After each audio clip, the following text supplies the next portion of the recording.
वैसे जरूरी नहीं है, लेकिन वीडियो को लाइक या फिर डिसलाइक कर दिया करें। तो मूवी के स्टार्ट में हम मूवी के मेन कैरेक्टर एक आदमी को देखते हैं जिसका नाम ग्रे होता है और वो एक कार मैकेनिक था। ग्रे की वाइफ एक बहुत बड़ी टेक कंपनी में काम करती है और उसके पास एक इलेक्ट्रिक कार भी है। यहाँ ग्रे एक गाड़ी को रिपेयर कर रहा होता है जो कि उसके एक रेगुलर कस्टमर की थी और आज उसे अपने कस्टमर को ये गाड़ी वापस देने जानी थी। इसीलिए ग्रे अपनी वाइफ को अपने साथ जाने के लिए मना लेता है ताकि वो वापसी पर अपनी वाइफ के साथ आ सके उसकी इलेक्ट्रिक कार में। इसके बाद ये जा रहे होते हैं और इनकी इलेक्ट्रिक कार भी इनके पीछे आ रही होती है। वहां पहुंचने पर ग्रे अपनी वाइफ को एक आदमी एरन से मिलवाता है। तब ग्रे की वाइफ उसे देखकर काफी हैरान रह जाती है क्योंकि एरन एक काफी बड़ी टेक कंपनी का मालिक था। यहाँ ग्रे की वाइफ उससे कहती है कि तुमने मुझे पहले क्यों नहीं बताया कि तुम मुझे एरन से मिलवाने ला रहे हो। असल में एरन ही ग्रे का रेगुलर कस्टमर था और यहाँ हम देखते हैं कि एरन की नेचर थोड़ी अजीब थी। लाइक उसे ये भी नहीं पता था कि जब किसी से मिलते हैं तो किस तरीके से मिला जाता है। वजह ये थी कि वो अपने इतने बड़े घर से बहुत ही कम बाहर निकला करता था। वो ज्यादातर अपने घर में रहकर कुछ न कुछ इन्वेंट करने में लगा रहता है। इन्हीं इन्वेंशंस में उसकी एक पावरफुल इन्वेंशन थी जो कि एक एआई यानी आर्टिफिशियल इंटेलिजेंस चिप थी और यहाँ एरन इन लोगों को वो चिप दिखाता है और वो बताता है कि ये चिप कुछ भी कर सकती है क्योंकि इसमें बहुत सारी पावर्स हैं। तब इस इन्वेंशन को देखने के बाद ग्रे और उसकी वाइफ अपनी इलेक्ट्रिक कार से घर वापस जा रहे होते हैं, लेकिन तभी अचानक से उनकी कार अपने रास्ते से भटक कर दूसरे रास्ते पर चलने लगती है। तब ग्रे भी नोटिस कर लेता है कि कार वहाँ पर नहीं जा रही जहाँ पर उसे जाना चाहिए। तब ग्रे की वाइफ अपनी कार को वापस घर के रास्ते पर चलने के लिए कहती है, लेकिन वो कार कहती है कि इसमें कोई खराबी हो गई है। ग्रे मैनुअली कार की ब्रेक दबाकर उसे रोकने की कोशिश करता है जिससे कार रुकती नहीं बल्कि उसकी स्पीड और ज्यादा बढ़ जाती है। ये दोनों कार को रोकने की काफी कोशिश करते हैं लेकिन कार को नहीं रोक पाते, जिसकी वजह से उनकी कार स्पीड ब्रेकर से टकरा जाती है और पलट जाती है। लेकिन इस एक्सीडेंट में दोनों बच जाते हैं, उन्हें ज्यादा चोट नहीं आई थी और अब वो लोग कार से निकलने की कोशिश कर रहे होते हैं और तभी वहाँ पर एक गाड़ी आकर रुकती है जिसमें से 4 लोग बाहर आते हैं और वो इन दोनों को कार से बाहर निकाल कर पकड़ लेते हैं। उसी जगह पर एक पुलिस ड्रोन कैमरा भी होता है जो इन लोगों को पहचानने की कोशिश कर रहा था लेकिन नहीं पहचान पाता। यहाँ पर ग्रे उन लोगों से कहता है कि प्लीज हमें छोड़ दो और बदले में तुम बेशक हमारे सारे पैसे ले लो, लेकिन वो लोग ग्रे की कोई बात नहीं सुनते और उनमें से एक आदमी ग्रे की वाइफ को शूट कर देता है। इसके बाद वो ग्रे की स्पाइनल कॉर्ड तोड़कर चले जाते हैं। ग्रे की वाइफ तड़प रही होती है लेकिन ग्रे कुछ भी नहीं कर पाता क्योंकि उसकी बॉडी का कोई भी पार्ट नहीं हिल पा रहा था और फिर ग्रे की आंखों के सामने ही उसकी वाइफ की मौत हो जाती है। नेक्स्ट सीन में हम ग्रे को एक हॉस्पिटल में देखते हैं जहाँ उसने 3 महीने तक एडमिट रहना था और फिर 3 महीने बाद ग्रे अपने घर वापिस आ जाता है और यहाँ पर ग्रे व्हील चेयर पर होता है क्योंकि वो पैरालाइज है। अब क्योंकि ग्रे खुद तो कोई काम नहीं कर सकता था इसीलिए उसका काम करने के लिए उसके घर पर रोबो मशीन्स थी जो उसका सारा काम करती थी और जब से ग्रे पैरालाइज हुआ था उसकी मदर ही उसका ख्याल रख रही थी। ग्रे को ये बात अच्छी नहीं लग रही थी कि उसकी मदर उसका ख्याल रख रही है। फिर एक दिन ग्रे और उसकी मदर एक डिटेक्टिव से मिलते हैं। यहाँ ग्रे उससे अपनी वाइफ के किलर्स के बारे में पूछता है तो वो डिटेक्टिव कहती है कि उनमें से अभी तक किसी का भी पता नहीं चल पाया और पुलिस अभी इन्वेस्टिगेशन कर रही है, हम बहुत जल्द उन्हें ढूंढ लेंगे। तब ग्रे ये सुनकर काफी डिसअपॉइंटेड हो जाता है क्योंकि काफी टाइम से ग्रे पुलिस से बस यही सुनता आ रहा है कि हम इन्वेस्टिगेशन कर रहे हैं। अब क्योंकि ग्रे पूरी तरह से हिम्मत हार चुका था और वो इस तरह से जीना भी नहीं चाहता था तो इसीलिए वो रोबो मशीन की मदद से अपनी मेडिसिन की ओवरडोज ले लेता है और इसके बाद हम ग्रे को हॉस्पिटल में देखते हैं और यहाँ ग्रे से मिलने उसका वही रेगुलर कस्टमर आता है यानी एरन। यहाँ एरन ग्रे को जीने की उम्मीद दिखाता है और कहता है, ग्रे क्या तुम्हें याद है मैंने तुम्हें एक बार एक पावरफुल एआई चिप दिखाई थी और अगर तुम उसे अपने अंदर इंसर्ट करवा लोगे तो तुम एक बार फिर से चलने के काबिल हो जाओगे, साथ साथ बहुत ज्यादा पावरफुल भी हो जाओगे। लेकिन ग्रे एरन की इस ऑफर से इनकार कर देता है ये कहते हुए कि अब मैं ये जिंदगी नहीं जीना चाहता। तब एरन उससे पूछता है कि अगर तुम्हारी वाइफ होती तो वो क्या चाहती। तब ये सुनकर ग्रे अपना डिसीजन बदल लेता है और एरन की ऑफर को एक्सेप्ट कर लेता है। अब यहाँ पर हम ये जान पाते हैं कि एरन ग्रे के पास अपने मकसद के लिए ही आया था क्योंकि वो अपनी एआई चिप को किसी की भी बॉडी में इंसर्ट करना चाहता था क्योंकि वो एक साइंटिस्ट था, इसीलिए वो ये चेक करना चाहता था कि उसकी इन्वेंशन सक्सेसफुल है भी या फिर नहीं।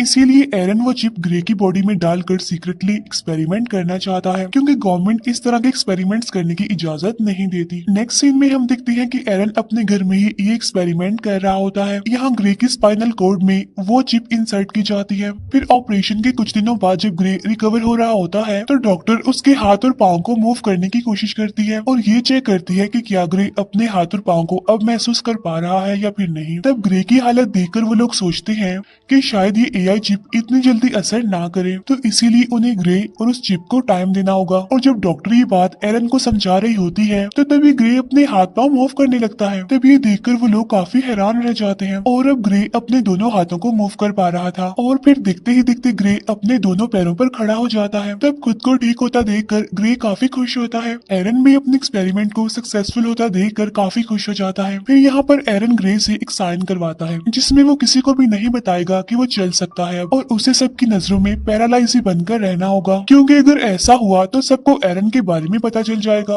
और ग्रे की बॉडी से उस चिप को निकाल लिया जाएगा। इसके बाद ग्रे अपने घर आ जाता है जहाँ उसे पता चलता है कि उसके लिए डिटेक्टिव का भेजा एक पैकेज आया है जिसमें ग्रे की वाइफ की पोस्टमार्टम रिपोर्ट और उसके केस से रिलेटेड कुछ इन्फॉर्मेशन थी। और तभी अचानक से ग्रे को एक आवाज सुनाई देती है जो उससे कहती है कि क्या मैं तुम्हें कुछ कह सकती हूँ। ये आवाज सुनकर ग्रे अपने चारों तरफ देखने लगता है लेकिन उसे कोई भी नहीं दिखता वहाँ पर। फिर कुछ देर के बाद वो आवाज कहती है कि मैं तुम्हारे अंदर की वो एआई चिप हूँ। यहाँ पर ग्रे सोचता है कि शायद वो पागल हो गया है, जिस पर वो चिप कहती है कि नहीं, तुम पागल नहीं हुए हो। यहाँ पर वो चिप ग्रे की हेल्प करने की कोशिश करती है ताकि ड्रोन की मदद से ग्रे को पता चल सके कि उसकी वाइफ को मारने वाले लोग कौन थे। यहाँ पर वो चिप भी सब कुछ देख पा रही थी जो कि ग्रे अपनी आंखों से देख सकता था। यहाँ पर वो चिप खुद भी वो वीडियो देखती है और ग्रे को भी दिखाती है और कहती है देखो ग्रे, उन चारों में से एक की बॉडी पर टैटू बना हुआ है लेकिन ये बिल्कुल भी क्लियर नहीं दिख रहा था, इसीलिए ग्रे को कुछ भी पता नहीं चल पाता। जिस पर वो चिप कहती है कि मैंने इस टैटू की एक क्लियर इमेज बना ली है और अगर तुम कहो तो मैं तुम्हें दिखा भी सकती हूँ। तब ग्रे की परमिशन से वो चिप उस टैटू की एक क्लियर इमेज बनाकर ग्रे को दिखाती है और जब ग्रे उस टैटू को देखता है तो उसे उस टैटू वाले आदमी के बारे में पता चल जाता है। तब ये देखकर ग्रे काफी खुश हो जाता है क्योंकि उसे अपनी वाइफ के किलर्स में से एक किलर का पता चल चुका था। जो काम पुलिस ने महीनों से नहीं किया वो इस चिप ने 1 मिनट में कर दिया। तब ग्रे इस बारे में पुलिस को इन्फॉर्म करने का सोचता है। तब वो चिप उसे याद दिलाती है कि तुम्हें एरन ने ये सब कुछ करने से मना किया था, यानी जब तुमसे साइन करवाए थे, क्योंकि सबको ग्रे के बारे में पता चल जाएगा और अगर ग्रे पुलिस को उस किलर के बारे में बताएगा तो पुलिस उल्टा उसी से पूछेगी कि तुम्हें कैसे पता। तो इसीलिए ग्रे अब खुद वहाँ पर जाने का सोचता है। ग्रे वहाँ पर पहुँच जाता है लेकिन वहाँ पर पुलिस ड्रोन थे, इसीलिए ग्रे उन ड्रोन के सामने अपनी व्हील चेयर पर ही बैठा रहता है। और जब ड्रोन वहाँ से चले जाते हैं तो ग्रे चुपके से वहाँ से निकलता है और वो किलर के डोर को ओपन करके घर के अंदर चला जाता है और वहाँ जाकर वो एविडेंस ढूंढने की कोशिश करता है। और यहाँ पर ग्रे को पता चलता है कि उस किलर को किसी ने बहुत सारे मैसेजेस किए हैं, लेकिन ग्रे इस बात पर ज्यादा ध्यान नहीं देता और एविडेंस ढूंढने लगता है ताकि उसे बाकी किलर्स के बारे में पता चल सके। लेकिन इससे पहले कि ग्रे कुछ ढूंढ पाता वहाँ पर उसे किसी के आने की आवाज सुनाई देती है। असल में वहाँ पर वो किलर था जो कि वापस आ गया था। वो किलर देखता है कि उसकी टेबल पर सारा सामान बिखरा हुआ है। तभी वो किलर मिरर से ग्रे को देख लेता है, इसीलिए वो उसे पकड़ लेता है और उससे पूछता है कि तुमने मुझे कैसे ढूंढा। तब ग्रे इस बात का कोई जवाब नहीं देता और उससे पूछता है कि तुम बताओ मेरी वाइफ को किसने मारा था। अब यहाँ पर वो किलर ग्रे पर भारी पड़ने लगता है, इसीलिए वो चिप ग्रे से परमिशन मांगती है ताकि वो कुछ कर सके उसे बचाने के लिए। और जैसे ही ग्रे उस चिप को परमिशन देता है तो ग्रे एकदम से उस किलर पर अटैक कर देता है और उसे काफी बुरे तरीके से मारने लगता है। यहाँ पर ग्रे उस किलर को खुद के हवाले करने के लिए कहता है, लेकिन वो किलर उस पर एक नाइफ से अटैक कर देता है। तब वो चिप सारी सिचुएशन को संभालते हुए उस किलर को मार डालती है। तब ये देखकर ग्रे काफी शॉक्ड हो जाता है क्योंकि वो उस किलर को जान से मारना नहीं चाहता था। और तब वो चिप किलर को मारने के बाद बॉडी कंट्रोल ग्रे को वापस दे देती है। वो चिप ग्रे को कहती है कि मैं वो सब कुछ जानती हूँ जो तुमने यहाँ पर आते ही किया है, इसीलिए जल्दी करो और अपने सारे सबूत मिटा दो। अब यहाँ पर वो चिप जैसे कहती है ग्रे बिल्कुल वैसा ही करता है। फिर नेक्स्ट सीन में हम उसी डिटेक्टिव को देख पाते हैं जहाँ उस डिटेक्टिव को किलर की पोस्टमार्टम रिपोर्ट से पता चलता है कि उसकी बॉडी के अंदर एक वेपन इंसर्ट था और साथ साथ उसकी पूरी बॉडी में छोटी छोटी वायर्स थी। इट्स मीन वो किलर एक अपग्रेडेड इंसान था जो किसी भी इंसान की निस्बत पावरफुल था। उधर एरन ग्रे पर काफी गुस्सा करता है कि तुमने उस किलर को क्यों मारा, क्योंकि ये काम काफी रिस्की था। वो कहता है कि मैंने उस चिप को तुम्हारे अंदर इसलिए इंसर्ट नहीं किया कि तुम इस तरह के काम करो और नेक्स्ट टाइम तुम ऐसा कुछ नहीं करोगे, वरना तुम्हारे अंदर से उस चिप को निकाल लिया जाएगा,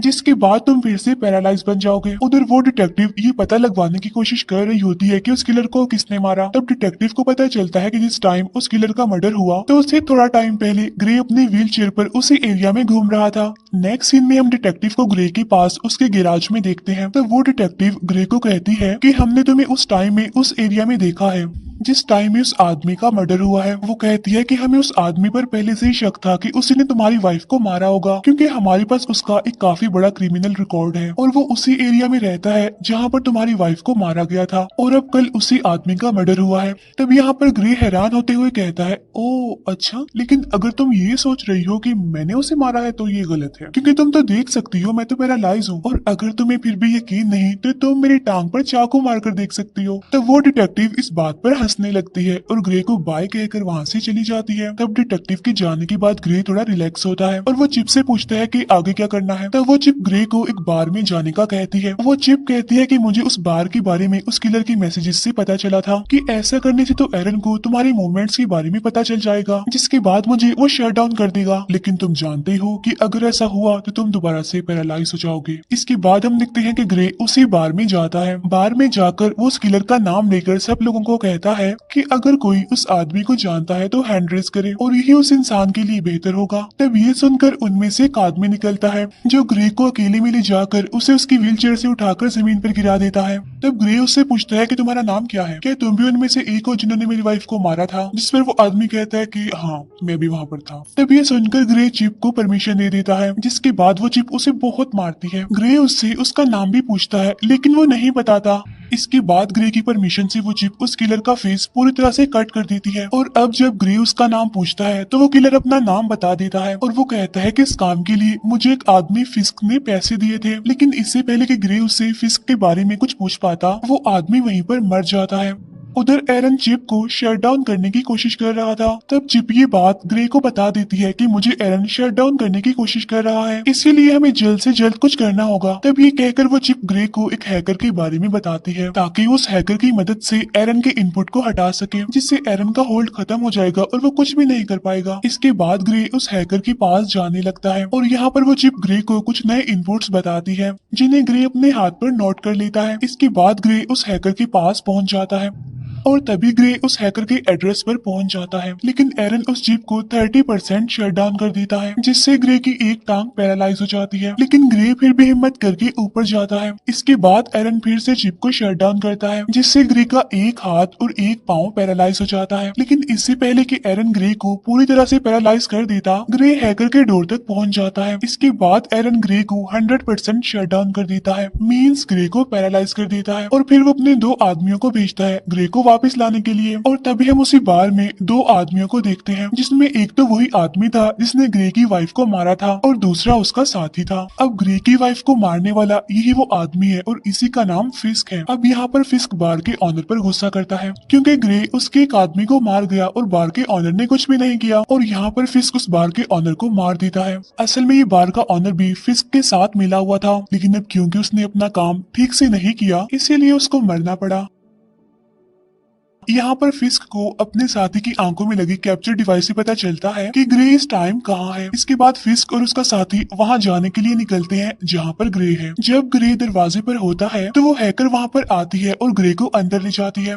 यहाँ पर ग्रे उसे पैसे दे देता है और चिप को रिपोर्ट करने के लिए वो इनपुट जो उसकी बाजू पर लिखे थे उसे डलवाता है। यहाँ पर वो हैकर ग्रे को बताती है कि थोड़ी देर के बाद तुम्हारे अंदर जो चिप है वो रिबूट हो जाएगी। तभी वो हैकर देखती है कि दो लोग यहाँ पर आ रहे हैं और वो दो लोग थे फिस्क और उसका साथी, और तभी वहाँ पर एरन के भेजे दो लोग भी आ जाते हैं जिनके पास वेपन्स थे, और जब फिस्क उनको दिखता है तो वहीं पर ही मार देता है। इसके बाद फिस्क और उसका साथी दरवाजा तोड़ने की कोशिश करते हैं, जहाँ पर वो चिप ग्रे की बॉडी में फिर से रिबूट होने लगती है, जिससे ग्रे का एक हाथ दोबारा से काम करने लगता है। यहाँ पर फिस्क और उसका साथी दरवाजा तोड़कर अंदर आ जाते हैं, जहाँ पर वो देखते हैं कि ग्रे क्रॉलिंग कर रहा है, और तभी ग्रे को वहाँ पर अपनी वाइफ दिखती है और अचानक से गायब भी हो जाती है। तब यहाँ पर ग्रे समझ नहीं पाता कि ये क्या हुआ, और अब ग्रे की बॉडी में वो चिप पूरी तरह से रिबूट होकर एक्टिवेट हो जाती है, इसीलिए ग्रे वहाँ से भागने लगता है। तब यहाँ पर फिस्क का साथी भी उसका पीछा करता है। इसके बाद ग्रे भागता हुआ बिल्डिंग के छत पर आ जाता है। अब आगे जाने का कोई रास्ता नहीं था, इसीलिए ग्रे वहीं पर रुक जाता है। यहाँ पर वो चिप अपनी पावर दिखाती है और बड़ी ही बेरहमी से फिस्क के साथी को मार देती है। जब तक फिस्क वहाँ पर आता है तब तक ग्रे वहाँ से जा चुका था। इसके बाद ग्रे जब अपने घर जाता है तो उसकी मदर दिखती है कि उसकी पूरी बॉडी पर खून लगा हुआ है, साथ साथ ग्रे अपने पैरों पर भी खड़ा हुआ है। इट्स मीन अब वो पैरालाइज नहीं है। और जब ग्रे की मदर उससे सबके बारे में पूछती है तो वो सब कुछ बता देता है कि वो किस तरह से एरन की चिप की वजह से दोबारा ठीक हो गया है। साथ ही ग्रे अपनी मदर को इस बात को सीक्रेट रखने के लिए भी कहता है। उधर एरन के हाथ से ग्रे और वो चिप निकल चुकी थी, क्योंकि उस हैकर के इनपुट डालने के बाद एरन उसे ट्रैक नहीं कर पा रहा था। फिर नेक्स्ट सीन में ग्रे अपनी वाइफ को अपनी आंखों के सामने जिंदा देखता है, लेकिन अचानक से वो फिर से गायब हो जाती है। तो वो चिप उसे बताती है कि ये तुम्हारा नाइटमेयर है। इसके बाद ग्रे की मदर वहाँ पर आकर उसे बताती है कि वो डिटेक्टिव आई हैं। यहाँ पर डिटेक्टिव ग्रे को कहती है कि तुम्हारी व्हीलचेयर उस जगह से मिली है जहाँ पर दूसरा मर्डर हुआ है, तो तुम इस बारे में क्या कहोगे? जिस पर ग्रे कहता है हाँ मैं वहाँ पर था, लेकिन मैंने किसी को नहीं मारा। तब डिटेक्टिव उससे कहती है कि 3 लोग मारे जा चुके हैं और तीनों वही हैं जिन पर हमें शक था कि उन्होंने ही तुम्हारी वाइफ को मारा होगा, और हर बार तुम वहाँ पर पाए जाते हो जहाँ पर मर्डर होता है, तो हो सकता है तुम किसी को पैसे देकर ये सारे मर्डर्स करवा रहे हो। तब ग्रे उसे कहता है कि अगर आपको ऐसा लगता है तो आप मेरी कॉल रिकॉर्ड्स चेक कर सकती हैं। तब यहाँ पर वो डिटेक्टिव कुछ नहीं कह पाती और चुपके से ग्रे की पॉकेट में माइक्रोफोन डालकर चली जाती है। तब डिटेक्टिव की वहाँ से जाते ही ग्रे काफी घबरा जाता है और वो कहता है कि अब मुझे ये सब कुछ बंद करना होगा। तो वो चिप कहती है कि हमें उस आखिरी आदमी को मारना है, यानी जिसका नाम फिस्क है, क्योंकि अगर हमने ऐसा ना किया तो वो हमें मार देगा। इसके बाद वो चिप ग्रे को कहती है कि उस हैकर ने इनपुट्स ठीक तरह से एंटर नहीं किए और इसी वजह से अब मैं जो चाहूंगी मैं कर सकती हूँ। इसका मतलब ये है कि अब वो चिप ग्रे की परमिशन के बगैर वो सारे काम कर सकती है जिसमें ग्रे का फायदा हो। यहाँ पर वो ग्रे और चिप जो भी बात कर रहे होते हैं, डिटेक्टिव भी वो सब कुछ सुन पा रही थी उस माइक्रोफोन की मदद से। लेकिन यहाँ पर डिटेक्टिव को ये बात समझ नहीं आती कि ग्रे जिससे बात कर रहा है आखिर वो है कौन। इसके बाद ग्रे एक गन लेता है और फिस्क को मारने के लिए जाने लगता है। उसकी मदर उसे रोकने की कोशिश करती है, लेकिन वो नहीं रुकता और अपनी गाड़ी लेकर वहाँ से जाने लगता है। यहाँ पर डिटेक्टिव भी ग्रे का पीछा करने लगती है। इसके बाद ग्रे को अपनी पॉकेट से वो माइक्रोफोन मिल जाता है। तो वो चिप कहती है कि ये माइक्रोफोन जरूर उस डिटेक्टिव ने ही रखा होगा। तब ग्रे उससे पूछता है कि इस बारे में तुम्हें कैसे नहीं पता चला, जिस पर वो चिप कहती है क्योंकि इसमें कोई भी डिजिटल पार्ट नहीं है। इसके बाद ग्रे माइक्रोफोन फेंकता है और उसको पता चलता है कि डिटेक्टिव उसका पीछा कर रही है। तब डिटेक्टिव से पीछा छुड़वाने के लिए वो चिप एक इलेक्ट्रिक कार को हायर करती है और डिटेक्टिव की गाड़ी से एक्सीडेंट करवा देती है, जिससे ये डिटेक्टिव को पीछे छोड़ देते हैं। इसके बाद डिटेक्टिव ग्रे की मदर के पास जाती है और इस सब के बारे में पूछती है जो वहाँ पर चल रहा था। उधर ग्रे भी फिस्क को ढूंढ लेता है और वो गन पॉइंट पर उससे पूछता है कि मेरी वाइफ को तुमने क्यों मारा, जिस पर फिस्क कहता है कि हमारा काम सिर्फ तुम्हारी स्पाइनल कोड को तोड़ना था और तुम्हारी वाइफ बेचारी बेमौत ही मारी गई। तब ये सुनकर ग्रे को गुस्सा आ जाता है और अब फिस्क और ग्रे के बीच में फाइट होने लगती है और यहाँ पर ग्रे फिस्क को भी मार देता है और उसके बाद उसका फोन चेक करने लगता है। तो फोन से ग्रे को पता चलता है कि इस सबके पीछे कोई और नहीं बल्कि एरन है। उसी ने ही ग्रे की वाइफ को मरवाया और ग्रे को पैरालाइज कर दिया। और अब ग्रे बगैर कुछ सोचे एरन को मारने के लिए उसके घर में जाता है, लेकिन इससे पहले कि ग्रे एरन को मार पाता, पीछे से डिटेक्टिव आकर ग्रे को गन फेंकने के लिए कहती है और जैसे ही डिटेक्टिव ग्रे के पास आती है तो ग्रे डिटेक्टिव को गिरा देता है। अब यहाँ उस डिटेक्टिव को ग्रे मारना नहीं चाहता था, लेकिन वो चिप मारना चाहती थी। यहाँ पर ग्रे उस चिप को रोकने की कोशिश करता है, लेकिन वो नाकामयाब ही रहता है। अब मौके का फायदा उठाकर डिटेक्टिव ग्रे को शॉक दे देती है, जिससे ग्रे फिर से पैरालाइज हो जाता है। और यहाँ पर होता है मूवी का मेन प्लॉट रिवील। यहाँ पर एरन कहता है कि इस चिप को मैंने बनाया था और तुमसे पहले मैं इस चिप से बातें करता था और मुझे इस चिप ने बताया कि वो इंसानों की तरह बनना चाहती है और इसीलिए इस चिप ने तुम्हें चूज किया और उसी ने ही तुम्हारी वाइफ की कार को हैक करके उसका एक्सीडेंट कर दिया। और हॉस्पिटल में मैंने तुम्हें जो भी कहा था, यानी जब तुम्हें मैंने वो ऑफर दी थी, तो वो सब कुछ मुझे चिप ने करने को ही कहा था। तब ये बातें सुनकर ग्रे काफी हैरान हो जाता है। यहाँ पर एरन बताता है कि ये सारा प्लान चिप का था और अब वो मुझे मारना चाहती है, क्योंकि अगर मैं जिंदा रहा तो उसी के जैसी एक और एआई चिप बना दूंगा और चिप ये नहीं चाहती कि उस जैसा और कोई भी हो और इसीलिए वो मुझे मारना चाहती है। और यहाँ पर वो चिप कहती है कि हाँ ये मेरा ही प्लान था, मैं जिंदा इंसान बनना चाहती थी और इसीलिए मैंने ये सब कुछ कर दिया। और इस बार उस चिप की बातों को एरन और डिटेक्टिव भी सुन पाते हैं। यहाँ पर वो चिप एक बार फिर से एक्टिवेट हो जाती है और वो फौरन एरन को मार देती है और अब वो चिप डिटेक्टिव को भी मारने की कोशिश कोशिश करती है और यहाँ पर ग्रे खुद को रोकने की काफी कोशिश करता है और इसके बाद ग्रे खुद को शूट कर लेता है। जब ग्रे की आंख खुलती है तो वो खुद को एक हॉस्पिटल के बेड पर पाता है। यहाँ पर वो चिप को आवाज देता है लेकिन उसे कोई भी रिस्पॉन्स नहीं आता और तभी उसकी वाइफ भी उसके सामने ही होती है। उसकी वाइफ उसे बताती है कि हमारा एक्सीडेंट हो गया था और तुम बहुत दिनों से बेहोश थे। तो फिर क्या ये सब कुछ एक ड्रीम था? बिल्कुल नहीं, क्योंकि अब मूवी फिर से उसी सीन पर आ जाती है जहां वो चिप उस डिटेक्टिव को मारने के लिए बिल्कुल तैयार थी। तब वो डिटेक्टिव ग्रे को होश में लाने की कोशिश करती है और उसे कहती है कि तुम ऐसा नहीं कर सकती। तो वो चिप कहती है कि ग्रे अब यहाँ पर नहीं है और वो बहुत अच्छी जगह पर है, अपने ही दुनिया में, अपने माइंड की दुनिया में, जहाँ उसे होना चाहिए और अब इस बॉडी पर मेरा कब्जा है। और ये कहकर वो चिप डिटेक्टिव को शूट कर देती है और इसके बाद ग्रे यानी वो चिप वहाँ से जाने लगती है और उसके जाते ही ये मूवी यहीं पर एंड हो जाती है। Thank you for watching.